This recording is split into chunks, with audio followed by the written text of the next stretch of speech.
How to fix Discord lag. Today guys, I will show you how to fix this issue. Just watch this video till the end. So let's start.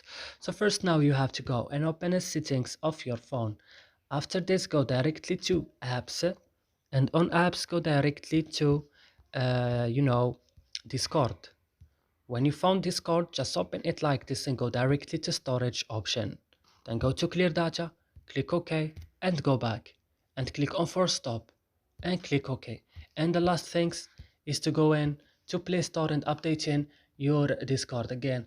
And that's it. I hope this video is helpful for you. Don't forget to like it and subscribe in our channel, and see you in another video.